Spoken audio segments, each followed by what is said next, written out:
শুভ গুরু পূর্ণিমা। আজকে গুরু পূর্ণিমা, বাড়িতে সত্যনারায়ণ পুজো দিব। তো পুজো, সেই জন্য পুজোর ফর্দ অনুযায়ী আগের দিনই সমস্ত কিছু বাজার করে রেখেছি, কারণ পুজোর দিন সমস্ত করে ওঠা সম্ভব হবে না, তাই আগের দিন বাজার করে রাখা হয়েছে।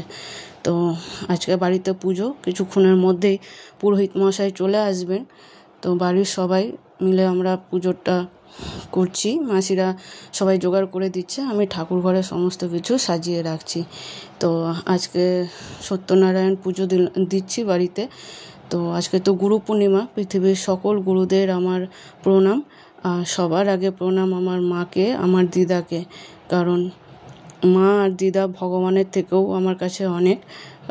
গুরু তো অবশ্যই সবারই জীবনে একটা আলাদাই মাহাত্ম্য রাখে, কারণ গুরুর আশীর্বাদে, গুরুর পথ প্রদর্শনে মানুষের অনেকটা চলার পথ সুগম হয়।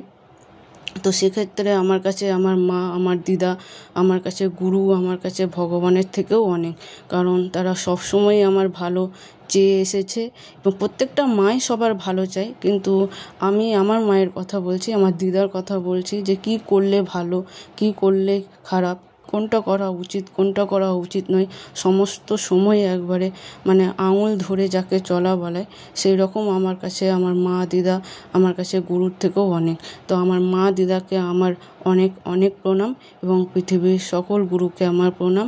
এবং আজকে বাড়িতে সত্যনারায়ণ পুজো, তো নারায়ণ ঠাকুরকেও আমার প্রণাম। তো আজকে বাড়িতে পুজো দিলাম। বাড়িতে পুজো দিলে একটা পজিটিভ এনার্জি আসে এবং সেটা অনুভব করাও যায়।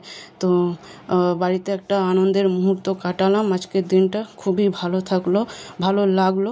তো ঠাকুরের আশীর্বাদে সবাই খুব ভালো থাকবেন, সুস্থ থাকবেন। ওম নমো লক্ষ্মী।